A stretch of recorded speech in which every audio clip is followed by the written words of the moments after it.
Assalamualaikum warahmatullahi wabarakatuh. Sobat arsip semua, pada kesempatan kali ini kita akan lebih banyak mengulas mengenai cara membongkar rahasia Lembaga Kearsipan Kabupaten Belitung Timur yang selalu juara pertama tingkat Provinsi Kepulauan Bangka Belitung. Jangan lewatkan penyelenggaraan lomba pemilihan LKD terbaik atau teladan dimaksudkan untuk mengoptimalkan kedudukan dan peran LKD dalam penyelenggaraan kearsipan di daerah. Mengingat LKD merupakan representasi dari penyelenggaraan kearsipan daerah yang tidak hanya berperan sebagai pelaksana urusan pemerintah daerah, tetapi juga sebagai pembina kearsipan di daerah. Hal-hal yang harus dipersiapkan LKD dalam penilaian lomba LKD teladan otomatis harus selalu mengacu kepada Perka nomor 7 tahun 2013 sebagaimana mungkin lampiran-lampiran yang sudah ada instrumennya. Instrumen penilaian yang harus diperhatikan meliputi 9 komponen, antara lain kebijakan pembinaan, pengelolaan arsip dinamis, pengelolaan arsip pita, pengelolaan arsip statis, sumber daya manusia kearsipan, kelembagaan, program pemerintah pusat, dan program lainnya. Kita harus mempersiapkan komponen kebijakan selengkap mungkin, mulai dari kriteria kebijakan daerah dalam penyelenggaraan kearsipan maupun kebijakan penanganan arsip pasca bencana. Kebijakan daerah dalam penyelenggaraan kearsipan itu bisa kita siapkan antara lain kebijakan dalam penyelenggaraan kearsipan daerah secara umum, kebijakan daerah dalam bidang pengembangan SDM kearsipan, kebijakan dalam bidang sarana prasarana, kebijakan dalam bidang anggaran. Tolak ukur yang dapat ditinjau dari kebijakan daerah dalam penyelenggaraan kearsipan di daerah secara umum antara lain apakah sudah memiliki landasan hukum untuk penyelenggaraan kearsipan daerah seperti peraturan daerah, peraturan kepala daerah, surat edaran kepala daerah atau instruksi, dan lain-lain. Lalu kebijakan dalam bidang pengembangan SDM kearsipan, apakah terdapat kebijakan yang telah diinformalkan menjadi peraturan atau keputusan yang dapat digunakan sebagai landasan hukum bagi pengembangan SDM kearsipan, seperti pengadaan SDM kearsiparis, pengadaan pengelola arsip, pembentukan tim penilai angka kredit arsiparis, ketentuan pemberian tunjangan pengelolaan arsip.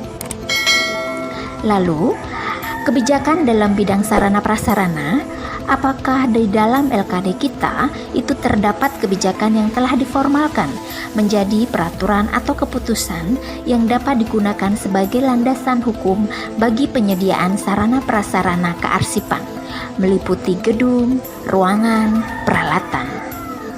Lalu, kebijakan dalam bidang anggaran, apakah di dalam LKD kita itu telah melaksanakan terdapat kebijakan yang telah diformalkan menjadi peraturan, keputusan yang dapat digunakan sebagai landasan hukum bagi penyediaan anggaran seperti perumusan dan penetapan kebijakan, pembinaan kearsipan, pengelolaan arsip, penelitian dan pengembangan, pengembangan SDM kearsipan, penyelenggaraan pendidikan dan pelatihan kearsipan, penyediaan jaminan kesehatan, dan prasarana dan sarana kearsipan.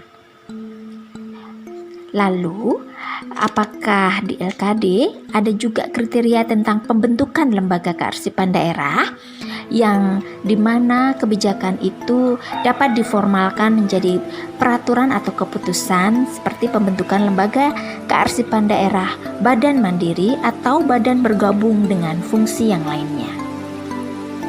Lalu kebijakan dalam sistem kearsipan, apakah di dalam LKD kita terdapat kebijakan yang telah diformalkan menjadi peraturan atau keputusan yang dapat digunakan sebagai landasan hukum bagi penerapan sistem kearsipan. Kriteria untuk kebijakan yang kedua adalah penanganan arsip pasca bencana. Nah, di dalam LKD kita, apakah sudah masuk kriteria perlindungan dan penyelamatan arsip seperti perlindungan fisik, arsip, penyelamatan informasi, dan lain sebagainya? Untuk komponen pembinaan itu terdiri dari 3 kriteria, antara lain koordinasi penyelenggaraan kearsipan, penyusunan pedoman kearsipan, pemberian bimbingan dan konsultasi. Untuk koordinasi penyelenggaraan kearsipan, apakah di LKD kita itu telah memiliki program rapat koordinasi penyelenggaraan kearsipan?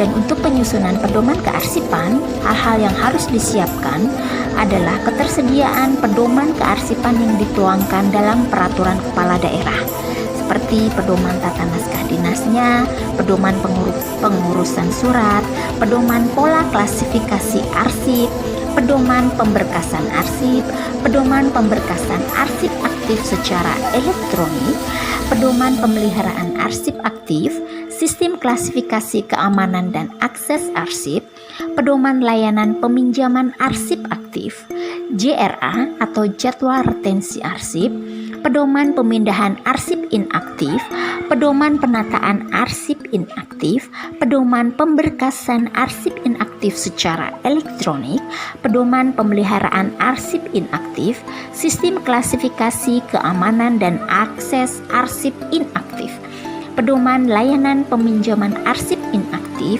pedoman pemusnahan arsip, pedoman penyerahan arsip statis, pedoman akuisisi, pedoman pengolahan arsip statis, pedoman preservasi arsip statis, sistem klasifikasi keamanan dan akses arsip statis, pedoman layanan arsip statis. Nah, untuk kriteria selanjutnya ialah pemberian bimbingan dan konsultasi seperti terlaksananya kegiatan BIMTEK, konsultasi kearsipan, antara lain dalam pengelolaan arsip dinamis, arsip inaktif maupun arsip statis.